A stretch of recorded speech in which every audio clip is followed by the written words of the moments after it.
Welcome to Not Sure This Matters. So we're still a man down. It's myself, Fish, and Suits, Marco and Mike. No Mark. No Mark, but we'll get him back soon enough. So we're going to continue to kind of head down the path of some questions being answered and hopefully more informational sessions. The user involvement has been quite incredible. I've gotten a bunch of stuff kind of sent to me through DMs, texting, emails, however you want to communicate with us, get some questions answered. We're more than happy to do that.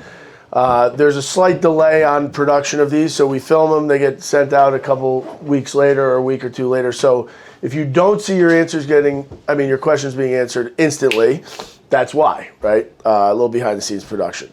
Still unedited though. This is raw. We don't script these. There's no manual on what we're going to talk about. We kind of off the cuff it right now since we've lost our host Mark for a little little hiatus, taking a vacation. But we'll get after it. So where's he? Aruba? Yeah, is that where he is? Aruba. Just sunny on beaches. The beach, umbrella drinks. But the more involvement from audience, the better. And actually, some of the topics we've been putting out there have been seemingly hot topics. Big time. I do want to instantly clarify one thing, though. I did a post, and we talked about carnivore diet. I got to kind of clear the air. And I got a lot of feedback on, is carnivore bad because it's just meat and from the earth and veggies. Now, here's the difference, because this is how the world and humans work. The carnivore diet, by default, if you were to eat meat and potatoes and earth vegetables, is fine. If you ate it in a time when you were a Neanderthal and you could only get a certain amount of meat and a certain amount of fat and you didn't have butter and oil at your dispense to add and you were eating veggies, fine. But the way it's gone is people kind of abuse the privilege to do carnivore and they overdo it. So they're over-consuming fats. They're over-consuming the meat fat end of it, right? So you end up really exposing yourself to such high levels of bad cholesterol that you negate the good if you were to eat it in regular quantities. So there is a gray zone for carnivore. But from what I've seen, data-driven, almost every carnivore diet that's come in here, their blood work looks really, really bad. Any comments from you? Well, it's funny you bring that up because that's part of the questions that I was fielding online. Again, like there's a lot of personal insult that is felt when you address a specific way of eating, right, or training or whatever else. Everyone has their tribalism at this point. But if the person took his time and just listened to what you were saying, you were being as objective as possible about the numbers that were going on inside the individuals that were partaking in a carnivore style diet. Correct. It wasn't an attack that it doesn't work, it's not for him or whatever else, but there are limitations to every restricted dietary means. Yes. And I think that's where people that can't get out of their own subjective feeling about a particular way of doing things is really at a disadvantage. So, and we'll bring it up in the Q&A part of this, but I try to implore the guy just to, hey, if you don't know about the things that, in this post, what you were talking about in terms of blood testing and advanced diagnostics, do yourself a favor. If you are an endurance athlete that eats bacon, avocados, and, whatever else, brisket, you're probably not doing yourself a long-term benefit by adhering to those measures. Right. And all we're asking for is for you to be proactive in your own health. I mean, that's our slogan, right? Yeah. Aggressively healthy. We just want you to be engaged in the process. Yeah. So you don't have to listen to us. You don't have to listen to, all the other pundits out there that are talking about their supplement line, let's be honest, is they're selling you shit too. Right.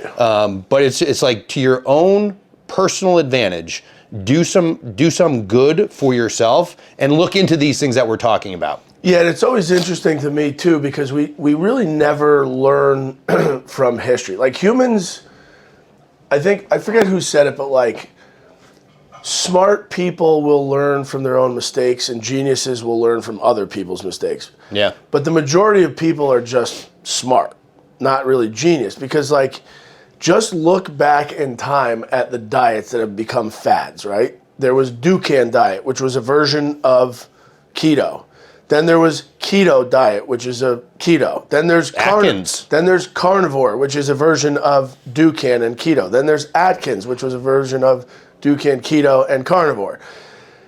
But if you look at the chronic ailments in the United States that are continuously still an issue, vascular disease, which the foundational ailment is cholesterol issues, is still the number one killer. So like clearly those aren't really the solution. Right. Then you have the one-offs of the Weight Watchers, which is great because caloric maintenance is really the foundation of medicine. Fine. And then you have the GLP-1s now in the mix. You have all these fads, and we just kind of never learn our lesson that moderation with every macronutrient is the key, right? Yeah, like right. you need protein, your body has muscles. You need fat, your body has fat as energy store and a protective mechanism. And then you need carbohydrates because that's what your muscles work off. That is the number one nutrient source in the human body. So to deny that fact and be like, nope, I live without carbohydrates. You are some random, mysterious alien thermogenesis machine that defies the laws of physics and thermogenics here in the United States or in the world, and you're something special. That doesn't exist. So you need to then take it with a grain of salt because the carnivore diet, whether you like it or not, is not the proper nutrient profile for any animal. Any. Right? There's very few animals, maybe cats, the feline community, that can live off pure meat. But I had to clear the air because, people take the information and say, run with it in different directions, like you say, and take it as a personal insult. And all we're saying is a well-balanced meal is ideal. Yeah. Controlling your cholesterol intake is ideal. Controlling your caloric intake is ideal. And not overdoing carbs is ideal relative to how much exercise you get. So, yeah, I agree. I mean, and that kind of goes right into the Q&A part. I don't know if you want to get into it now, but I think it's actually, even though I don't agree with the guy's stance and how he addressed it, I think it also sheds light on the fact that most people are incredibly unaware of the diagnostics that are out there, not just for us, but what they're probably not getting at their PCP or what you can't just get online, because it does take a very educated provider to want these types of blood panels being checked. Yeah. And then what do you do about it? well, right, that's the problem. So I think it'd be very helpful if we kind of look at cholesterol, because I would say 99% of people, when they hear cholesterol, if they have any inclination to consider what the back end numbers look like, they're probably thinking about like, oh, my LDL and my HDL. Right. But that couldn't be farther from what you're looking at. Yeah. And what you were alluding to in that video that the guy was in question about, right? Yeah. So do you think it would be useful to just go through like, I have them all written down, some of the things that we look at, from what beyond lipids, like I know we look at CRP, ApoB, LP little a, triglycerides, fasting insulin, glucose, a whole robust metabolic panel. Yeah. Because it's never one thing. No. Right? Like these things don't happen in a vacuum. For someone to say, no, my LDL is great, or my HDL is great. It's like, okay, well, what about these other things? Yeah. So you want to do like a quick overview of each one, like why we look at, or why you consider CRP part of this, battery of testing? We can start with some of those markers. Yeah. I think the biggest thing I want everyone to know is your entire life is dependent on the health of your metabolism. Okay? And energy production in your body is how you keep going. It's like anything. In your house, if the electricity shuts off, things stop. Energy production. In the human body, the minute your metabolic function is slow, things start to change for the worse. Because what people forget is it's not in a silo. Your immune cells have to have a metabolism themselves to survive.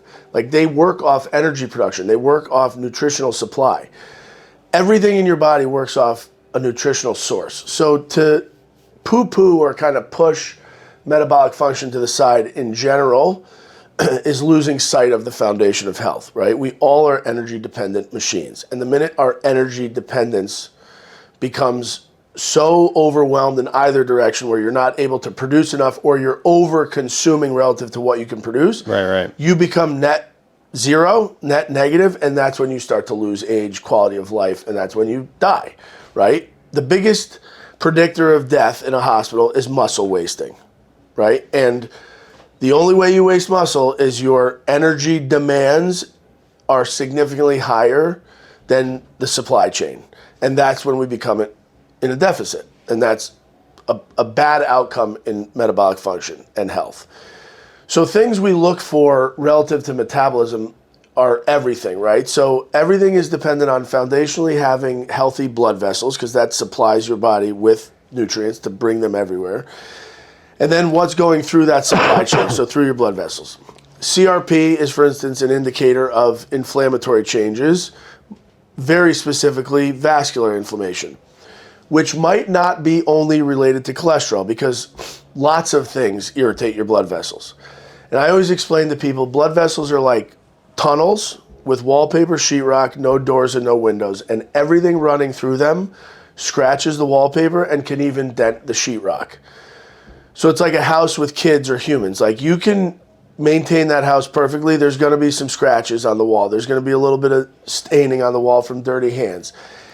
As long as the damage is at a level where the repair outweighs it, you will be fine. But the minute that damage supersedes the repair mechanism, you will not be fine.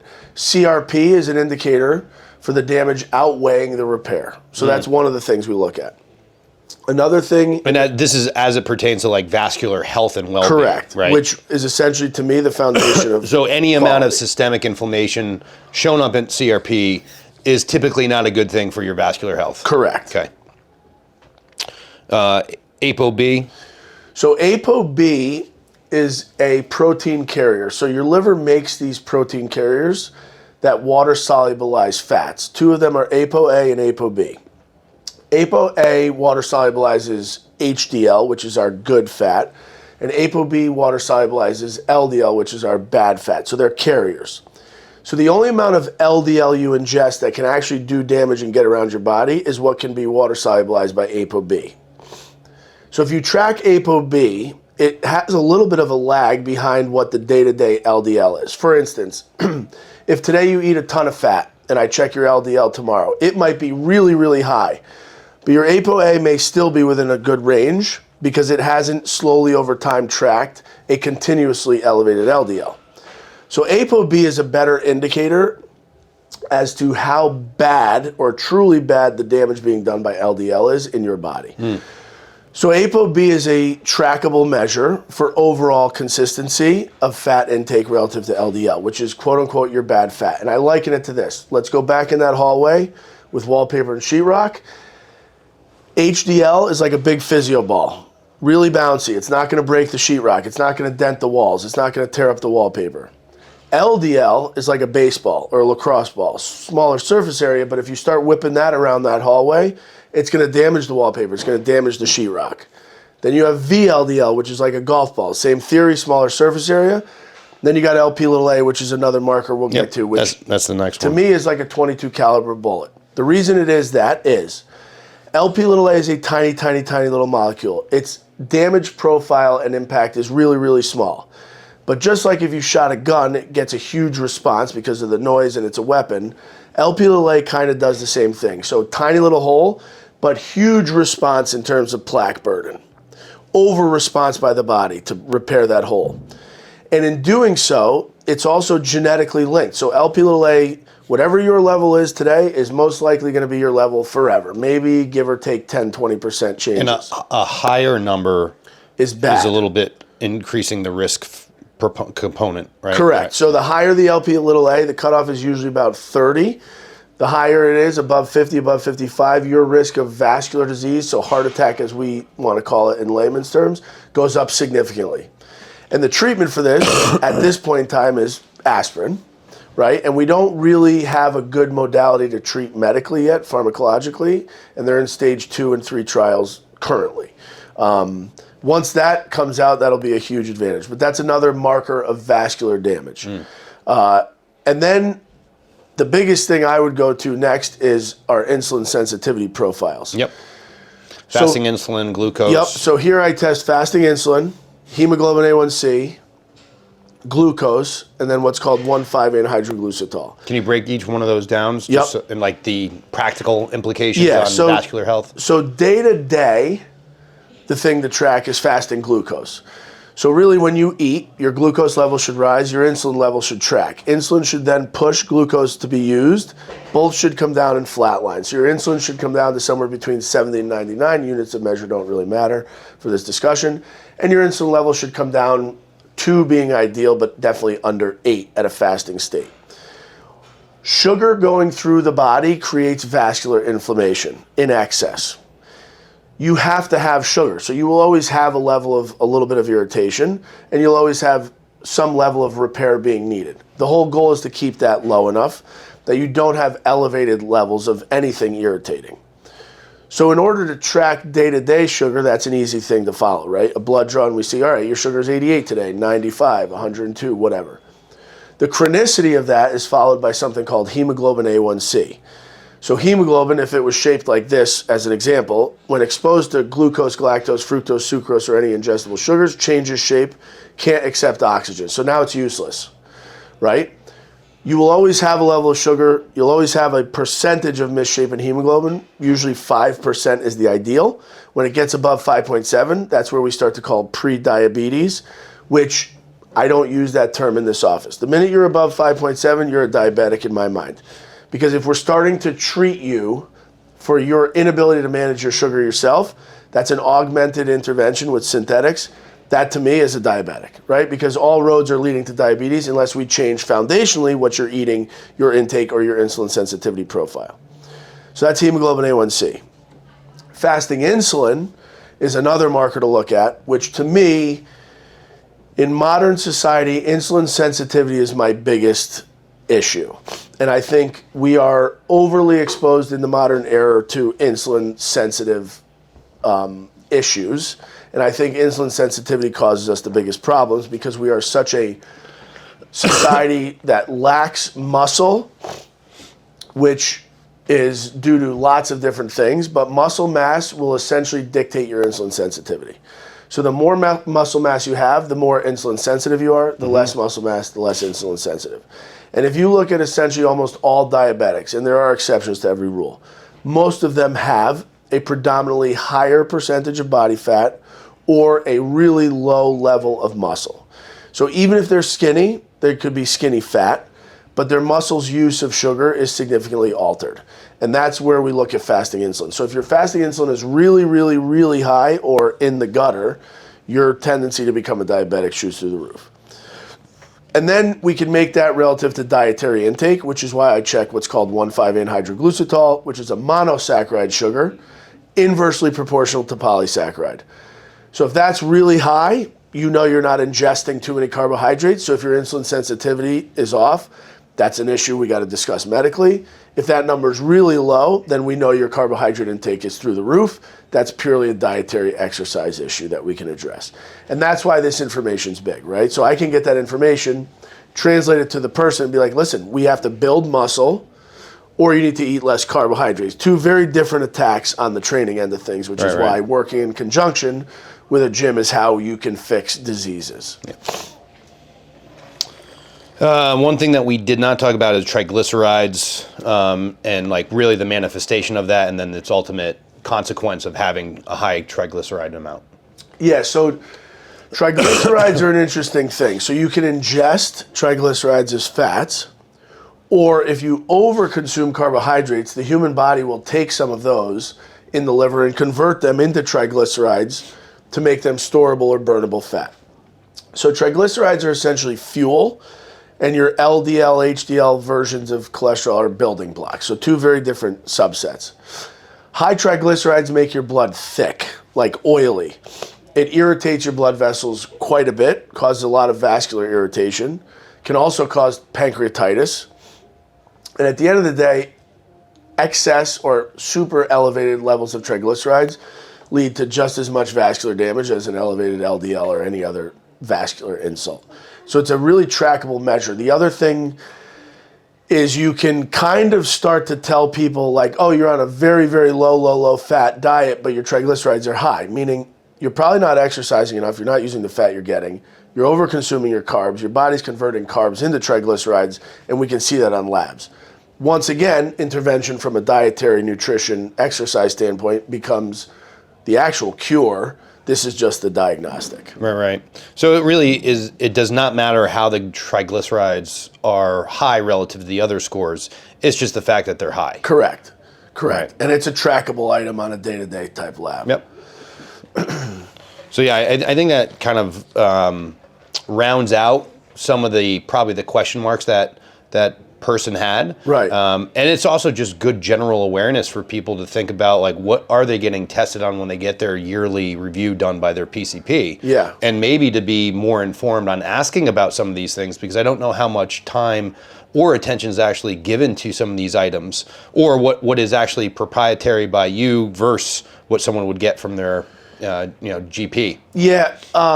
It's so profound that it's hard to even explain without coming in for a visit. The standardized protocol labs that your PCP gets are the equivalent of your car walking around it and just being like, all right, I'm going to assess the engine by how much chipped paint, right? So like if there's a lot of chipped paint on this car, I can probably assume that person doesn't really take care of their car if they don't really care about the chipped paint. There's a broken window with plastic on it.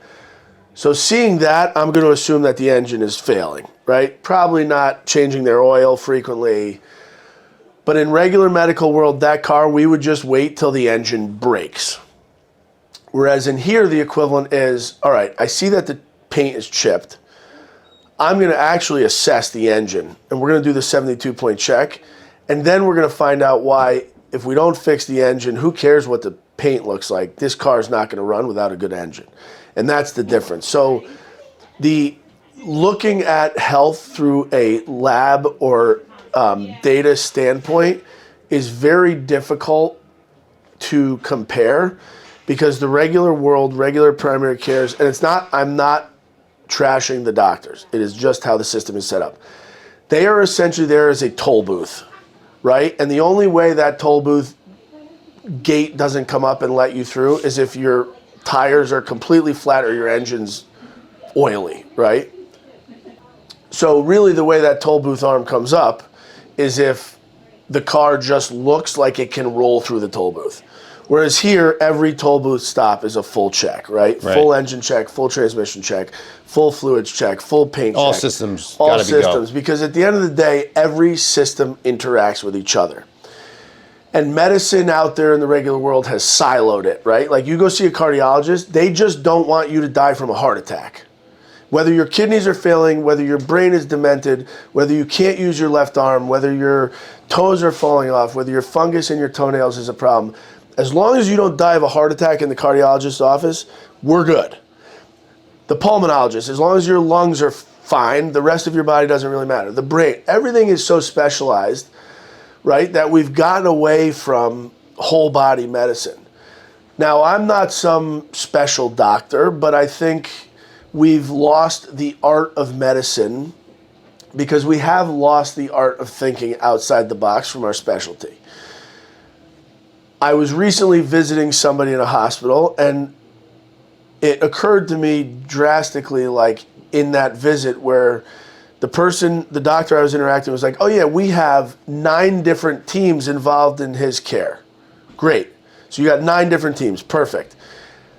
Can you imagine a time where all 9 teams are speaking to each other and coordinating that care? 0, right? They have it on paper, it looks like they are. But one person's coming in and saying one thing, one person's coming in and saying the other, and there's no true general contractor of medicine.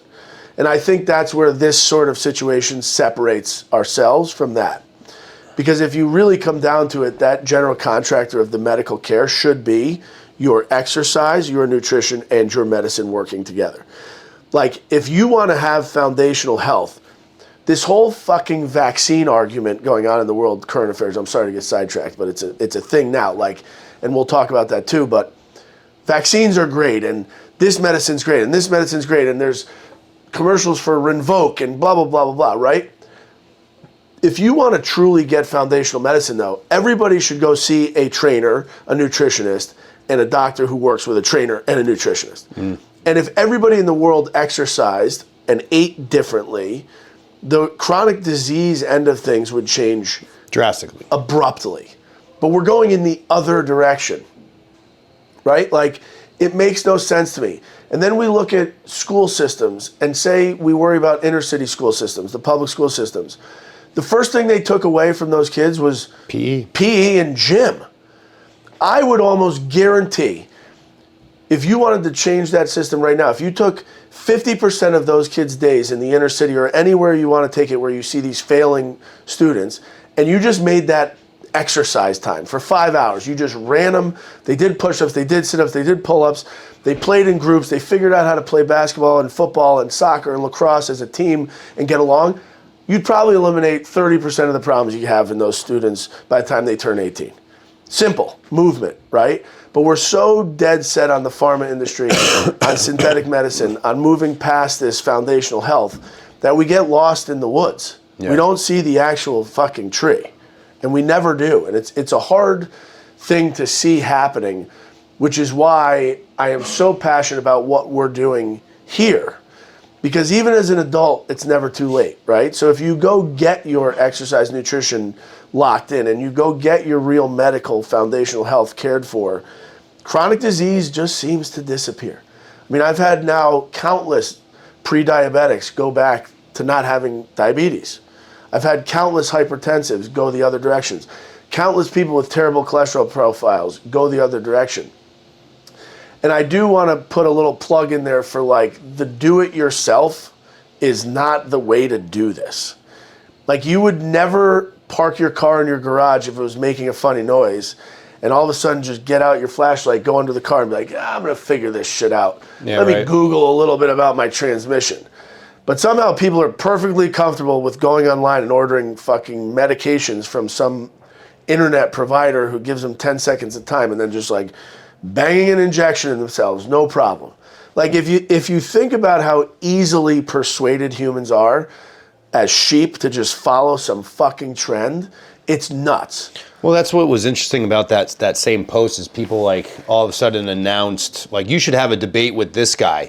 You should have a debate with this other guy who they're clearly following and have put on a pedestal. Yeah. And it's like, no, you're missing the whole point. Yeah. Because you can't tell me you follow this guy and then say, I don't believe in medicine because it's bullshit. It's like, this guy is just peddling his shit. Yeah. You know, it's the same thing.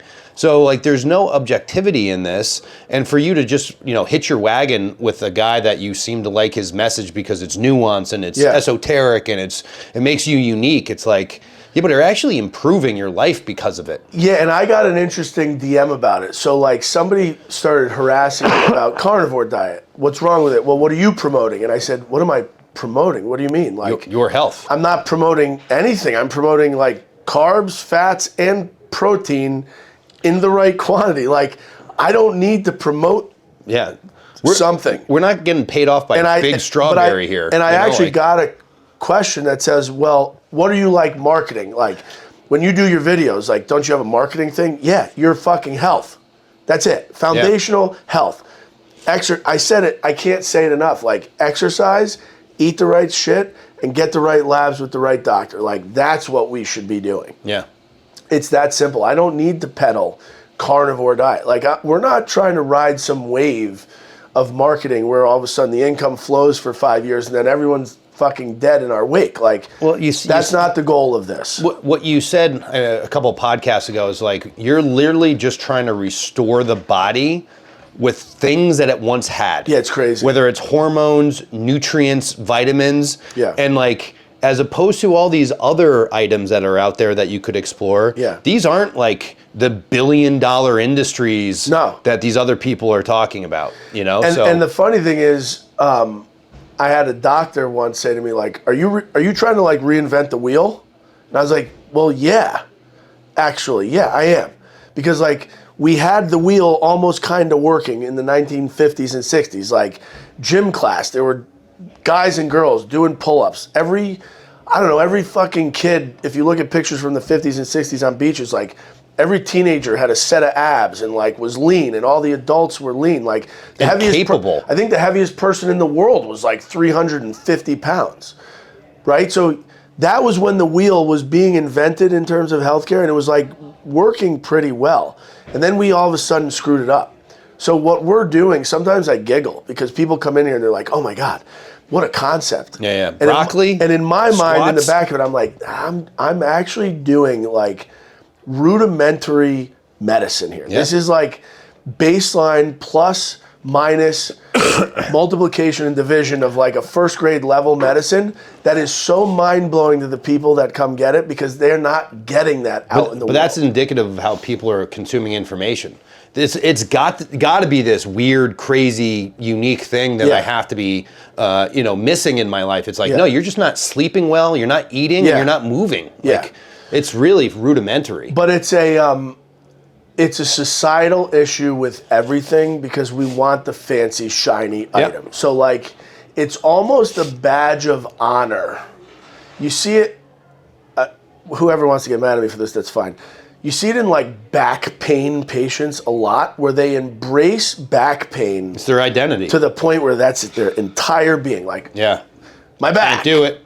You want to go fishing? My back. You want to go for a car ride? My back. You want to go to the kids' soccer game? Can't get off the couch? My back. Like, instead of then embracing that and being like, how am I going to actually fix this shit? And I'm not talking about real stuff. I'm talking about like achy pains, which we all have.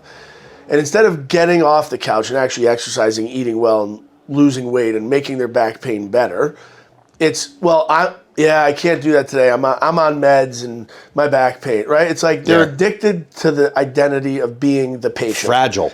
Having people they're take addicted care to being of them. fragile. Right. And it's a way of, like a drug addict, you enable, right? The medical system enables people. And I say this all the time. I've said this on podcasts in the past. I've said this to people out loud. If today, mark this date, every company on the planet that makes insulin said, if you are deemed a type 2 diabetic, in 60 days from now, you will never get prescribed insulin again. One of two things are going to happen. One is, if you're a diabetic that can't control yourself eating and moving, you die. Or you will eat better and move better and survive. That's it. Type 2 diabetes cured in 60 days. Simple formula, right? Type 1 diabetics, no problem. Insulin all day. I'm all about treating them. They cannot produce their own. They have a real problem. Type 2 diabetes, which is 95% of our population of diabetics, fixable by social and lifestyle changes. Tomorrow. And it's a billion-dollar industry that we just flood money to the point where Congress is wasting my money in tax dollars arguing over the price of fucking insulin. Insulin should be $8 million a dose. Make it so expensive that you cannot afford it. Because if you can't afford it, you can't get it. And if you can't get it as a type 2 diabetic, what are you going to do to save your ass? Save your life? You got to eat better and exercise. Now your disease is cured. Stop enabling. We do it with every medication out there. COPD. Smokers, bad lungs. You want to get rid of smokers? Just be like, if you smoke and you get to the point you have COPD, you die. We're not going to help you. That's your choice. Smoke, right? Leave it. Accountability. Yeah, right. Have some accountability to the consumer. But now we're talking voodoo medicine when we want to play with vitamins, hormones, and make you healthy with exercise. We're doing voodoo practice. Yeah, right. But you can go to a liquor store, drink, and then go get your fucking liver cut out of you and transplant it from some dead guy. And that's not voodoo when you start moving organs in and out of people? I mean, come on. No? Fair. It's fair. Anything else on that? I do want to make a statement because I get talked to a bunch about my stance on vaccines. Okay. I believe in vaccinations and vaccination protocols that are data-based and have been driven over time to produce a good result. Live attenuated vaccines, live vaccines, measles, mumps, rubella, I believe in all of those. I am not saying they are bad. I still think it should be up to the consumer, that's fine, but I believe in them. Where the vaccine thing becomes an issue with me is in the newer age of vaccines now, which aren't truly vaccines, those are treatments. When you're altering somebody's protein, DNA, RNA makeup, you are messing with their genetics, with their body, right? That should be 100% up to the consumer. There should never be a stamp of you cannot walk into this place, you cannot come in here, I will not hire you, you're going to get fired if you don't get the vaccine. Because foundationally, if you believe in that vaccine and you got it yourself It shouldn't matter who the person sitting across from you is if they have that disease, because you're vaccinated. That's up to you. If that person wants to take their risk, fine. Second take on that is, if you look at all of the deaths, the majority of deaths in the COVID era were people that were not healthy foundationally. Diabetics, overweight, Obesity. under-muscled, because BMI I want to get rid of, so under-muscled, smokers, and elderly. Now, if we look at elderly as this population that's an uncontrollable disease process, which everyone's like, save the elderly, save the elderly. Well, let me explain something to you. That's why we exist also. Because as an elderly person over the age of 65 or 70, you can still maintain a really strong immune system. Totally. By doing certain things, one of which being exercise, weightlifting, Stay at a healthy weight. building keep your muscle mass. Yeah. You rarely see a 70-year-old muscle-bound person super sick in the hospital. It just doesn't happen. If you go to the hospital and you walk around the intensive care units, most of the intensive care units, you can predictably tell what the person is going to look like in the bed and what they're going to look like on the computer. It's a pretty straightforward format. So my stance on the vaccine is, it should be up to the consumer. I am all about it. I got my kids vaccinated for many of the diseases that we have.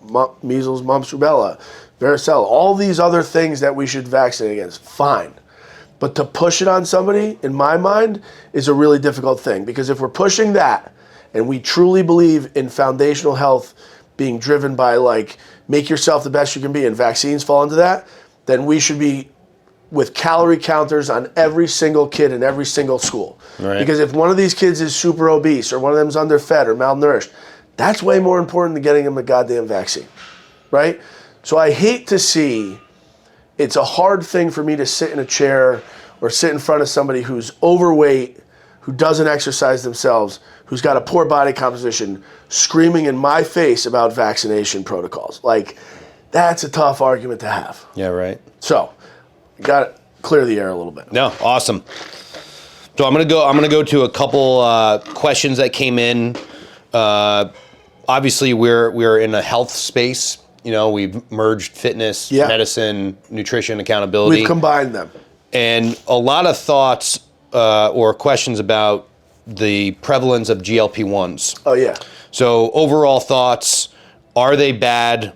Are they actually effective? Long-term consequences? And how do you get off of them? So we can just start with like general awareness around GLP-1s, because obviously it's a surging market. It's huge. Financially speaking, and it's changing a lot of things economically, which also have a far-reaching effect on how people perceive the efficacy of these. So the GLP-1 industry, I believe it to be like any other pharmaceutical on the planet. They are designed for a niche market, and they are designed to do something really, really good in the right way. Which is what, though? So just so that... So essentially it'll help you... Original intent was... Yeah, it'll help you metabolize sugars better, carbohydrate metabolism in a better way, burn more fat, and decrease caloric consumption. Now, when used in the right manner, they are amazing, like every other medication on the planet. When abused, they are not ideal, right? And they need to be consumed with help from a provider who knows how to use them. The scary thing to me, which is, I don't really get it, because one of the big online doctors who loves GLP-1s now, he was very associated with Weight Watchers before, now it's a big GLP-1, just kind of a marketing genius, trying to start an online business kind of like what we do, but one of his bigger pushes is GLP-1s. And one of the advertisements that just came out is Eli Lilly, who makes GLP-1, has a way that you can go on their website and buy a very discounted form of GLP-1. And the reason they're doing it is there's no more shortage. So they're saying, well, compounding pharmacies out of the mix. So it's a gorilla smushing a smaller person, a smaller pharmacy, just revenue based. That's all. Compounding pharmacies, 99 out of 100 is spectacular. And if you go look at where these big pharma companies have factories, they're just as disgusting as every other chicken farm on the planet, right? Just get over it. Like, the pharmaceutical industry is just as dirty as every other industry. So once you come to grips with that, you'll realize that a compounder is like a mom and pop shop. You're probably going to get a better quality product, but I'll argue that on a different day. So now you can just go online, me or you, right, or Justin, and order a GLP-1 online by filling out a couple forms at a reduced price. Without a prescription, without a doctor's note. Without a doctor's note. You have now entered a realm of GLP-1s becoming a disaster because you will get drugs of abuse, just like everything out there, right? If you initially offered opioids to the general population when they first came out, you would have had people that really needed it in severe pain getting it for the right reason, and then you would have had people that really didn't need it abusing it, just like any other drug on the planet. So the GLP-1 market, in my mind, is taking a scary turn purely based on money because these pharmaceuticals want to cash out. They invested a ton in the research and development. They came up with the products. The diabetic market was reasonable. They finally bought out the FDA to approve it for general population, right? Because that's just a pay to play. Like, finally, the FDA was like, all right, guys, it's going to take a little bit more money, a little bit more funding. Finally enough where the FDA and all their cronies and admins and C-suites were like, you're good? You got enough money? You got enough money in your pocket? All right, it's approved, right? So that's how that works. And they now have realized that not just the diabetic market, but all of the fat people in the country will buy it if they're even remotely close to overweight slightly. So that end of things is scary to me. But the use of GLP-1, I support in many instances. And it's a really, really good medicine when used the right way. Morbid obesity, spectacular, right? Like across the board, because morbid obese people, whether on paper they're diabetic or not, are going to be diabetics. It's just, you can't fight it. So weight loss as an initial starting plan, I support it fully. And then in many instances with people with poor control over their sugars, so using it the right way, with insulin insensitivity issues, it'll help. With consumption of carbohydrates, it'll help. With caloric deficit, it'll help. So used in the right way, I love it. But across the board for the masses just to go order it, I think it's a really dangerous topic. Now in this practice, I use them sparingly, right? They are not just, they're never first line, right? So if somebody comes and sits in here and wants to change their body composition, they're overweight, that is never the first offering. That takes a while till we get there. It will be mixed into the mix if they are willing to do exercise, nutrition, and I see that they're doing that. I have no problem helping them with that process, a little bit of lighter fluid. And then you mentioned the offboarding process. So the offboarding is the important thing. There are many people that if you use that as their sole method of weight loss, meaning they walk in here, they're obese, you give them a tirzepatide or a GLP-1, they use it, they lose all the weight, but they did not exercise, they did not learn how to eat better, they did not learn how to shop better, they did not adjust their lifestyle in terms of like, oh, I drive home and pick up a quick pre-made fast food meal every day. Like if they did not adjust the surrounding environment, and that is the only thing they have to stand on for their weight loss, the offboarding process is essentially impossible. Because without environmental or social changes, they just can't do it.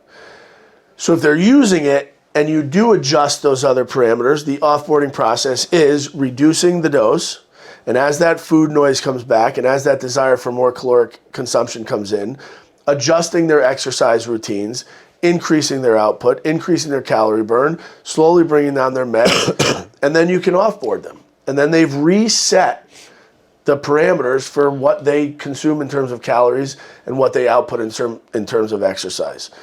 So the offboarding can't strictly be purely medical. Meaning, if you order it online and you use it for 3 months, how do you offboard yourself with no help? You don't really, because the minute you stop it, you're going to start eating again. You're going to start consuming those same carbohydrates again. You're going to start consuming those fats again, and your weight's going to go back up. But if in that process you partnered with a facility, a little plug for ourselves, who does it all, well, now your offboarding process is like, all right, we're working with client X, Johnny. hey, his tirzepatide dose is at 5 milligrams this week. I plan to go down to 2.5 and offboard him in the next 2 months. What do you think we can do from an exercise standpoint? Well, we'll incorporate a little more cardio. We'll get his burn up. Maybe a little bit of the food noise goes down from that. I'll start adjusting his nutrition accordingly, keep his calories where they're at, but we'll start working together on healthier food choices, things like that. And the offboarding process is seamless. And now you've reset that person's entire metabolism. You've reset their environment in terms of consumption of what's around them. And we've fixed the problem, right? Because the medication itself is not the problem. It's the administration of it. It's the consumer's mentality in using it, just like opioids. In the hospital setting, in real pain control issues, intraoperative, they're wonderful. They're an amazing medication, invented for the right reasons.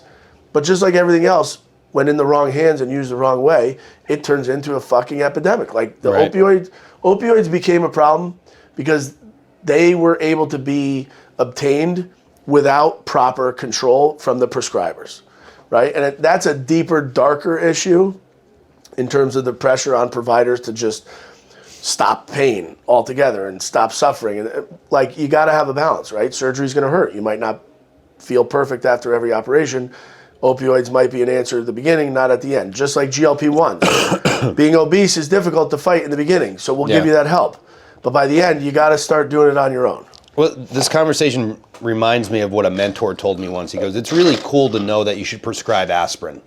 It's even cooler to know what the mechanism in which aspirin works to know when not to use aspirin. Right. And I think that's largely how the general population, the public, is looking at some of these drugs as magical. Yeah. So can you just go into, like, because you've talked a lot about the behavioral modification component that would not only increase the usefulness of the drug, but to make sure that long-term benefit is never lost. So what is the drug actually doing in a GLP-1 instance? And why is it like when you take it away, the magic goes away as well? And why that behavior modification must be part of a correct treatment plan and offboarding? Yeah, so in essence, not to be too scientific, what you need to know is when you take that medication, it essentially stimulates the same response your body would have from insulin. Okay. So it thinks you're fed, right? Because when insulin is released, you're like, oh, I just ate. Insulin's released and your body's like, now I can consume the calories metabolically. So it tricks you into thinking that. That's GLP-1s.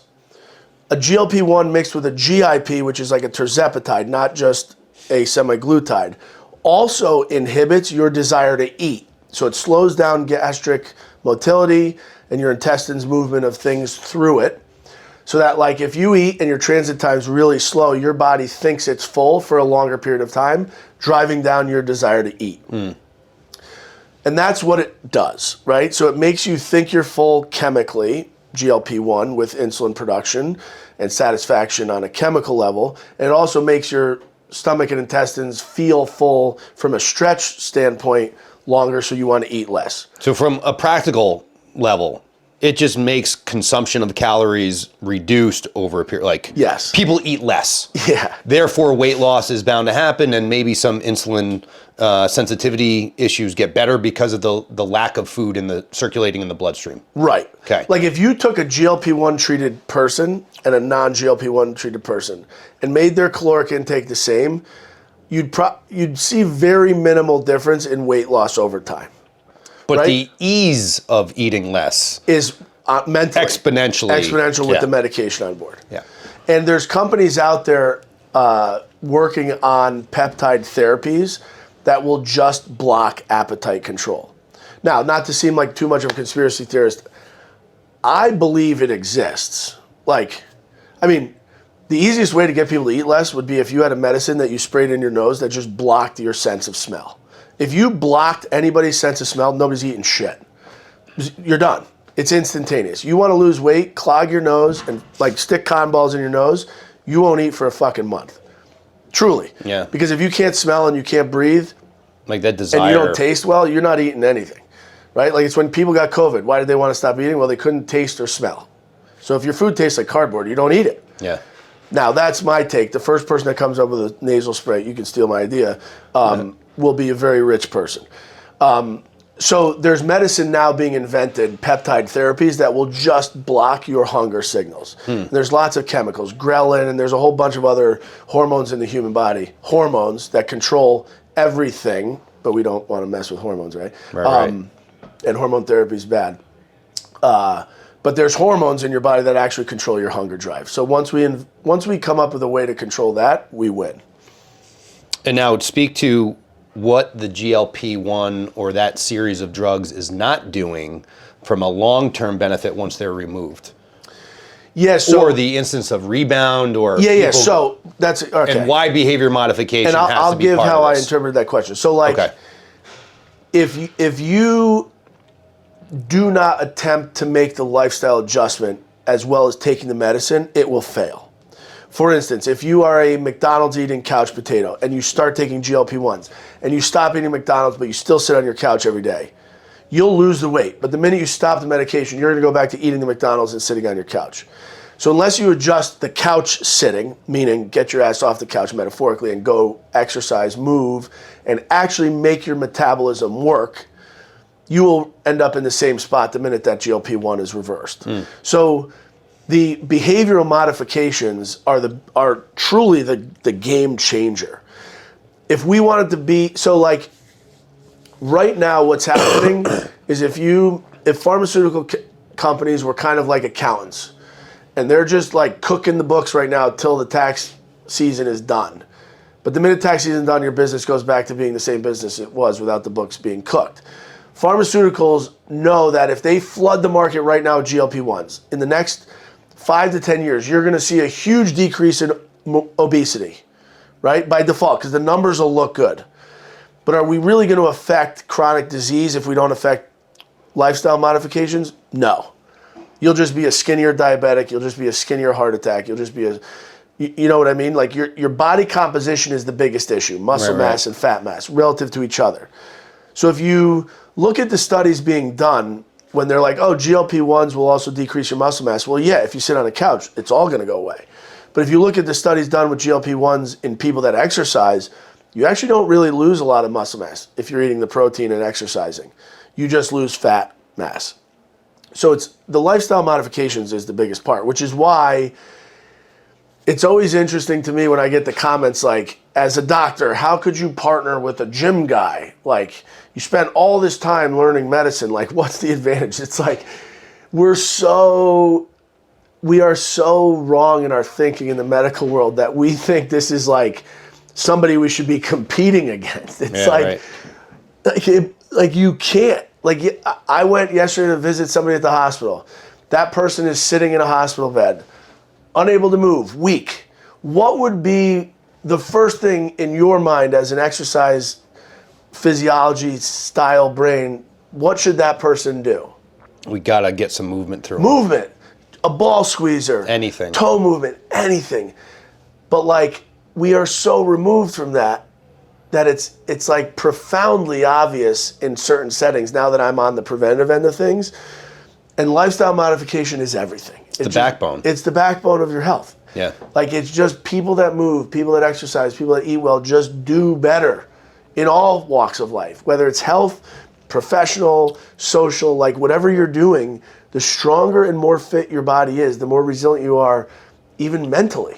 Yeah. In all walks of life. So to answer that question, the importance of administration of a GLP-1 with lifestyle modification to me is everything. And that's why it is so scary to me that you can just go online and order meds. The same in the hormone replacement world. You can just go order testosterone. And it's crazy to me. Like, we didn't learn our lessons from fucking bodybuilders. Here's a pile of testosterone. Do as you please. Yeah. They all fucking put themselves into kidney failure and everything else because they used anabolics and everything else available to abuse. Their blood pressure was out of control. Blood pressure, like, you gotta do it in an informed way, right? Nothing should be completely deregulated. So if you go online and you just can order shit off the internet and you're about to just take it, I don't know, start fixing your own car and let me know how it goes. The car is the biggest thing to me. Like, you'd never put your family in your car unless you were a mechanic that you just redid. Like, when's the last time you adjusted your alignment? I don't know shit Never. about cars. And you shouldn't. Yeah. You bring it to the mechanic. Same thing with medicine. But the pharmaceutical companies It's a lot easier for them to make way more money, sell direct. And the fact that there's direct from pharmaceutical to consumer right now means that we're heading for a hurting. There's going to be a lot of sick people from residual. But that's not the GLP-1's fault. Right. Just like it wasn't really the opioid itself. The opioid pill, if you put it on a table and left it alone, doesn't fucking kill anybody. It is the person that took it or the person that shoved it down somebody's throat. Yeah, it's the distribution method. So a GLP-1 on a table doesn't hurt anybody. But when distributed the wrong way, when consumed the wrong way, it causes a problem. And that's, like I know we started the conversation with the GLP-1 family, but that's pretty much any of the pharmaceutical interventions that you can have. All of them. Because they all get better with behavior modification, with lifestyle adjustment, with accountability, and the effects are far more long-term, even in the absence of those medications. So I have a question. And anybody in the audience, please write me your answer. We'll have a comment section on this. If I sent a blood pressure cuff to everybody on the fucking planet, and I said, take your blood pressure home, here are the parameters, 130/75 is blood pressure. If you are higher than that, you need a blood pressure medication. That's my blanket statement. And then I said, go online, there's a website. I have all of the blood pressure medicines listed, very cheap for you to buy. Go buy your blood pressure med. Independent of the dose you need, just here's 10, 20, 50, 100 milligram tablets. Go buy your blood pressure med. You think anybody would do it? No shot. No fucking shot. You know how many people would take med, they'd overdose, people would underdose, they'd still have blood pressure, they'd make their blood pressure too low. Like, it'd be chaos. So why is it okay to do with GLP-1 or testosterone, or why is it good to do with any medication online? Right. It's crazy. It's crazy to me. But I know why. Pharmaceuticals make the money off direct to consumer, and there's not enough doctors, right? Like, I am one of maybe 5 doctors in the state of Connecticut, or maybe less, that is doing what I'm doing. Foundational health. True concierge health involving medicine and hormones, right? All of it. Not just one sect of it. It's right. Everything in here. I'll guarantee I'm the only doctor in this state with an office inside a gym. One of very few doctors in the entire country, and I don't want to speak, but I'm assuming it's under 10, probably 0, but yeah. That has an office in a gym. In it, not next to a gym, and not on top of a gym, not near a gym. Part in the gym of the service structure is the like gym. It's not just that your location is here, right. It's that we design things, the treatment plans, the protocols right. based on all the people that operate here. Exactly. And the amount of effort to do that is a lot. And I can only handle a couple hundred people, right? Like, I'm essentially at capacity now. So the real reason that this isn't the way medicine is practiced is because you can't physically do it because there's not enough doctors. There's just not enough. And then it gets into the point where, who are you treating, right? Like, how many people really want accountability for their own health? Because when people sit in this chair, if they're not willing to give me the exercise, nutrition changes, then we're not working together, right? Like, you have to give me some of your effort. So what's the easiest way to avoid that? Well, start selling straight to the consumer. Pharmaceuticals are void of any accountability. The consumer's void of accountability. And the end result is weight loss, for instance, GLP-1 for the next 5 to 10 years. But like I said a little while ago, chronic disease will not change. Right. It won't until lifestyle habits are changed. I think if we start the trend of this and move forward with more of these style healthcare facilities opening, which is what we're trying to do, you are going to have healthier and healthier people. Chronic disease will go down. I mean, the gym alone, without medicine involved, cures tons of chronic ailments. So now you mix in the right chemicals and you make people optimized, and the results are profound. I mean, I see it every day. And just the sheer diagnostics, like you're one of the biggest benefits from our community standpoint is seeing the results materialize through DEXA scans, VO2s, RMRs, Yeah. like these things that we didn't have access to Yeah. because we were a non-medical, facility Yeah. at some point. But now these people who have been here 5, 6, 7 years, now they have this back-end confirmation that they were doing it right all Yeah. along.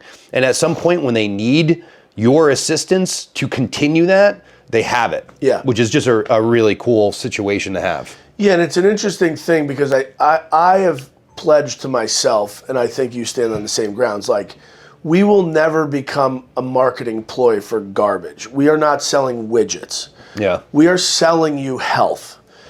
And if you can't buy into your own health, that's on you. Yeah. Right? But the resources are here. We are available. The gym is available. And if you can find a couple $100 a month to invest in your cable TV or your internet or Amazon, and you have trouble saying to yourself, well, how am I going to afford that? Come sit down with us. We have financial people that will sit down with you, go through your books. No doubt, I'm sure we can find a couple bucks for you to invest in your health, right? Like if you really want to try to find it, you can. Yeah, just got to prioritize it. You got to prioritize it, and that's up to the consumer. I don't think we have a game today. Yeah, no game. No game. We're lacking on the games. Yeah, and we don't even have a Marcus. Yeah, we didn't even allude to that. We got a better version. Yeah. We're going to request. But yeah, I think in the next couple weeks we'll see how this goes. Please keep writing in. Please keep asking questions. The engagement's been awesome. Exercise, nutrition, medicine, engage with us. The whole point of this is information session. And there's no way to truly say to yourself like, oh, I didn't see that illness coming if you didn't invest in the preventative care. And that's why we're here. You will never get blindsided by a health tragedy if you involve yourself in being healthy. There's car accident, lightning strike, things like that are outside our realm of control. But heart disease, diabetes, kidney failure, cognitive decline. Functionality. I mean, we didn't even get like the whole other section of comments that I want to get to was women's health, menopause, various features of that, and how they can mitigate it. But I think that's a whole nother day. That's that another hour to. talk. I mean, that's why this will go on for the next 25 years of time. Right. But yeah, stay tuned in. Keep supporting the cause. Keep everyone in your prayers for the next couple months, and away we go. We'll see you guys next week.